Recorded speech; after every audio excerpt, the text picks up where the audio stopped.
बिस्मिल्लाहिर्रहमानिर्रहीम। अस्सलाम वालेकुम नाज़रीन, आप यूट्यूब चैनल देख रहे हैं। मैं इमरान खान हूँ। सबसे पहले इमरान खान साहब के फैसले के ऊपर जो आलमी सतह पर रद्द-ए-अमल आया वो मैं आपके सामने रख देता हूँ। दुनिया का शायद कोई बड़ा अखबार या कोई बड़ा न्यूज़ चैनल हो जिसने इस खबर को ना उठाया हो, जो आलमी खबरें देते हैं, जैसे कि अल जज़ीरा है, BBC है, CNN है और बहुत सारे इदारे हैं, यानी बरतानिया से लेकर यूरोप के कई मुल्कों के इदारे, रशिया का मीडिया, तुर्की का मीडिया, इंडियन मीडिया और चाइनीज़ मीडिया, अरब मीडिया, तमाम ने इस मामले को रिपोर्ट किया है।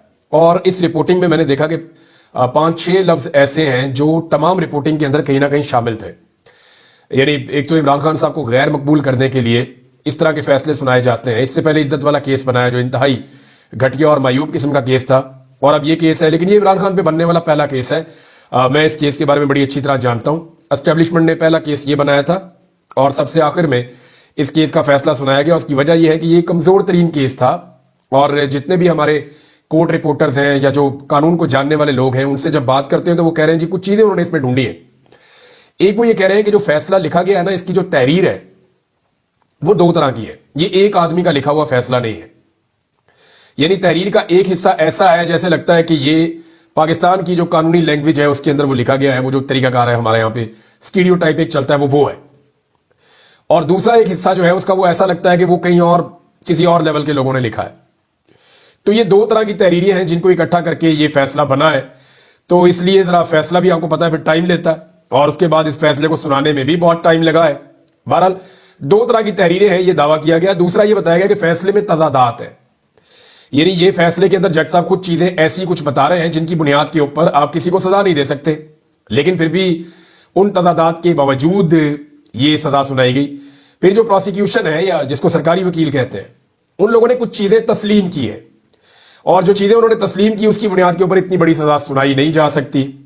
अब ये फैसला तमाम लोगों का मुत्तफिका तौर पे ये मानना है कि जब हाई कोर्ट में जाएगा तो ये उड़ जाएगा। सवाल ये पैदा होता है कि इमरान खान साहब के खिलाफ होने वाला ये आखिरी फैसला है, तो अभी इसके बारे में कुछ कहा नहीं जा सकता क्योंकि 1-2 चीजें पेंडिंग रखी गई हैं। बहरहाल जितने मुकदमा बनाए गए थे सारे ऑलमोस्ट खत्म हो गए हैं, और अब सवाए 9 मई के या कोई दहशतगर्दी का डाल दें या कोई साजिश का डाल दें या कोई और चीज डाल दें, वो गद्दारी का डाल दें, तो वो एक अलग बात है, लेकिन ऑलमोस्ट इमरान खान साहब के मुकदमा खत्म हो गए हैं। ये मुकदमा भी जाके उड़ जाएगा। आलमी मीडिया ने इसको रिपोर्ट किया, मैं उसके बारे में आपको बता रहा था। दुनिया भर के मीडिया ने, TRT वर्ल्ड हो, उसके ऊपर BBC हो, उसके ऊपर जो है BBC CNN हो, उसके ऊपर गल्फ टुडे है, इसके अलावा जो है वो मिरर नाउ है, खलीज टाइम्स है, अल जज़ीरा है, तमाम ने इसको रिपोर्ट किया है। बहुत सारे हैं, यानी मैं दर्जनों की तादाद में है, तो उनके सबके नाम तो मैं ले नहीं सकता। हाँ, लेकिन 5-6 लफ्ज हैं जो तमाम ने तकरीबन हर जगह पे मैंने देखा कि ये इस्तेमाल। उनमें एक लफ्ज है पॉलिटिकली मोटिवेटेड केस, ये वर्ड इस्तेमाल किया गया कि सियासी नौयत का मुकदमा है। नंबर 2 विक्टिमाइजेशन का एक लफ्ज है, अब वो भी इस्तेमाल किया गया कि इमरान खान साहब को लंबे अरसे से निशाना बनाया जा रहा है, तो विक्टिमाइज किया जा रहा है। नंबर 3 मिलिट्री बैक्ड गवर्नमेंट, ये वर्ड इस्तेमाल किया गया कि ये जो इस वक्त हुकूमत बनी हुई है ये फौज ने बनाई हुई है और मिलिट्री बैक्ड गवर्नमेंट है। चौथा लफ्ज जो हमने देखा वो एस्टेब्लिशमेंट का वर्ड यूज किया गया। 5वां डीप स्टेट का लफ्ज कई जगह पे कवरेज के दौरान इस्तेमाल किया गया, जैसे अमेरिका में इस्तेमाल किया जाता है। एस्टेब्लिशमेंट और डीप स्टेट ये एक ही तरह के अल्फाज हैं। छठा जो है वो इमरान खान पॉपुलैरिटी, ये बहुत सारी जगहों पे मीडिया ने जब रिपोर्ट किया तो उन्होंने ये भी कहा कि इमरान खान साहब की पॉपुलैरिटी जो है वो एक प्रॉब्लम है पाकिस्तान में। इस वक्त जो रेजीम मौजूद है या एस्टेब्लिशमेंट बैक्ड गवर्नमेंट मौजूद है, तो उनके लिए एक बड़ी प्रॉब्लम इमरान खान साहब की पॉपुलैरिटी है, जिसकी वजह से वो उन्हें छोड़ने से डरते हैं। तो ये जनाब इस तरीके से रिपोर्ट हुआ है, और इमरान खान साहब को नीचा दिखाने वाले लोग, यानी हुकूमत को इस हवाले से उम्मीदें वाबस्ता थी कि इमरान खान साहब को इसके बाद गैर मकबूल किया जाएगा, उन्हें करप्ट साबित करेंगे और सूरत हाल बदल जाएगी, लेकिन ऐसा हुआ नहीं। हालांकि पाकिस्तान तहरीक इंसाफ की जो क़यादत है, मैं क़यादत की जब बात करता हूं तो वो लोग जो MNAs हैं, सेनेटर्स हैं, वो लोग जो पार्टी के अहदेदार हैं, वो लोग जो MPs हैं, मिनिस्टर्स हैं, अगर आप इनको देखें और दूसरी तरफ आप जो इमरान खान साहब के मुखालिफिन हैं उनको देखें, तो दोनों में फर्क यह है कि मुखालिफिन पूरा जोर लगा रहे हैं इमरान खान साहब को गैर मकबूल करने के लिए या उनको नीचा दिखाने के लिए या उनको गिराने के लिए। मुखालिफिन तमाम लोग ट्वीट करते हैं, चाहे वो वजीर है चाहे वो कोई और है, वो सब लोग बोलते हैं, सब लोग बयानियां बनाने के अंदर अपना पूरा जोर लगाते हैं, पूरा सिस्टम उनके साथ चलता है, वो फंडिंग करते हैं, सब कुछ करते हैं। लेकिन यहां पाकिस्तान तहरीक इंसाफ में लोग ऐसे हैं कि वो इमरान खान साहब की ट्वीट को भी रीट्वीट नहीं कर पाते। इमरान खान साहब के बयानिए का बोझ उठाना बहुत मुश्किल है और वो उनकी अपनी पार्टी नहीं कर पा रही। ये बदकिस्मती है, लेकिन ये है ना। अब तहरीक इंसाफ ने जो फौरी तौर पर फैसला किया है कि नजरसानी इसकी अपील के अंदर जाएंगे वो, और इस्लामाबाद हाई कोर्ट से रुजू करेंगे। اسلام آباد ہائی کورٹ میں یعنی اس کے اندر پہلی آپشن تو یہی ہے کہ عامر فاروق صاحب کی اپنی عدالت میں لگ جائے کیس، کیونکہ نارملی کیس جا کے عامر فاروق صاحب کی عدالت میں لگتے ہیں. تو میرے خیال میں پی ٹی آئی کو ایک کام کرنا چاہیے، انہیں یہ کرنا چاہیے کہ جو وکلا کا پینل جمع کروائے نا اس میں عامر فاروق صاحب کے کسی رشتہ دار کا نام ڈالنا ہے کہ بھئی یہ آپ کا رشتہ دار کا کیس ہے، آپ سن ہی نہیں سکتے. کچھ ایسا کریں کہ عامر فاروق صاحب سے جان چھڑوائیں، اور باقی جو لوگ ہیں کوئی اور ججز ہیں، باقی سارے ججز کسی کے پاس بھی جائے گا وہ اڑا کے رکھ دے گا، اس کے اندر ہے ہی کچھ نہیں، سارے لوگ یہ کہہ رہے ہیں. بہرحال یہ اگر عامر فاروق صاحب کے پاس جائے گا اور وہ فیصلہ دیں گے تو پھر دوبارہ اپیل میں چلا جائے گا اور پھر 2 ججز بیٹھیں گے، تو یہ ٹک نہیں سکتا لمبے عرصے تک، یہ اڑ جائے گا کیس اور ہائی کورٹ میں اس کے پلے کچھ نہیں بچے گا. پاکستان تحریک انصاف کی سچویشن میں آپ کو بتا رہا تھا تو وہ یہ ہے کہ 26 نومبر والا جو قتل عام ہے اس کے اوپر جو انہوں نے ایک استغاثہ دائر کر رکھا ہے، وہاں پہ یہ مقدمہ درج کروانا چاہتے ہیں، سی سی ٹی وی فوٹیج ہے، باقی ساری چیزیں ہیں. سنجیدگی کا عالم یہ ہے کہ جب بھی وہاں پیشی لگتی ہے عدالت میں کوئی جاتا ہی نہیں ہے. سارے ایم این اے، سارے سینیٹرز یہ سب اسلام آباد میں ہوتے ہیں، پارٹی کے عہدیدار یہ بھی اسلام آباد میں ہوتے ہیں، کوئی جاتا ہی نہیں. غریبوں کا قتل عام ہوا، 13 لوگ جو ہے وہ دفن کیے پاکستان تحریک انصاف نے، ان کے ابھی بھی 30-35 لوگ لاپتہ ہیں جن کے بارے میں کچھ پتہ نہیں چل رہا. تو پاکستان تحریک انصاف کے لوگ عدالت میں جاتے ہی نہیں ہیں. غریب آدمی مر جائے تو کوئی عدالت میں بھی نہیں جاتا، امیر آدمی جو ہے وہ صرف اس کی چوٹ لگ جائے تو سارے کے سارے پہنچ جاتے ہیں. یعنی بڑا آدمی یا ایلیٹ کلاس ہے اس کے لیے کچھ اور ہے کرائٹیریا پاکستان میں، غریب آدمی کے لیے کچھ اور کرائٹیریا ہے. عمران خان صاحب باہر ہوتے تو اس مقدمے کو پورا لڑتے.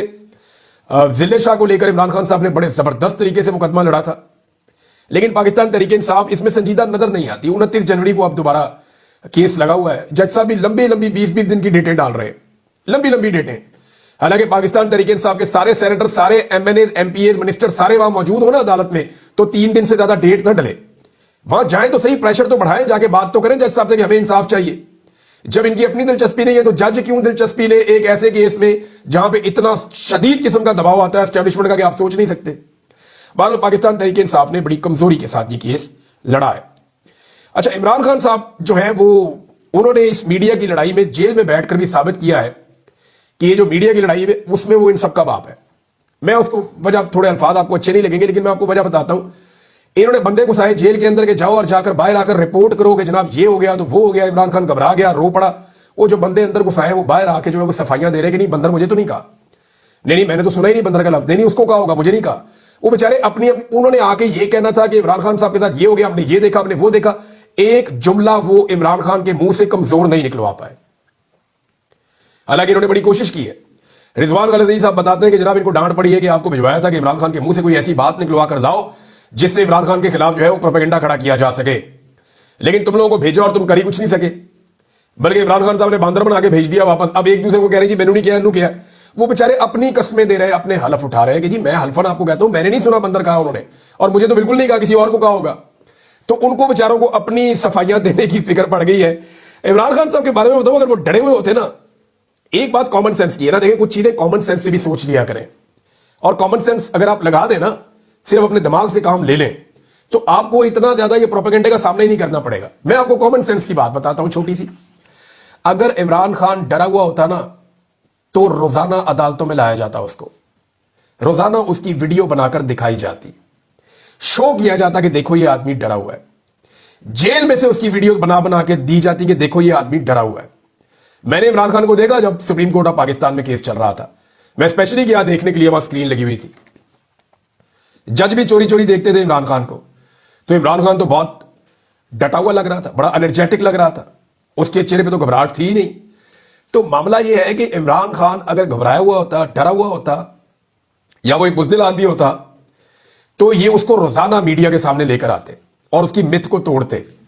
پاکستانی جو ہے وہ عمران خان صاحب سے اس لیے تو پیار کر رہے ہیں کہ وہ ڈٹ گیا اس لڑائی میں جس لڑائی کو کوئی لڑ نہیں سکا آج تک. پاکستان کے اندر تو کوئی نہیں لڑ سکا، کوئی اس لڑائی کو جیتنے کے قریب بھی نہیں آیا، لیکن پہلی مرتبہ عمران خان اس لڑائی کو فیصلہ کن موڑ تک لے آیا. اور سچویشن یہ ہے کہ فیصلہ روک روک کے کہا جاتا ہے، عمران خان کی منت کی جاتی ہے کہ خان صاحب کو ڈیل کر دو، خان صاحب کو ڈیل کر دو، اور وہ ڈیل نہیں کرتا. اب یہ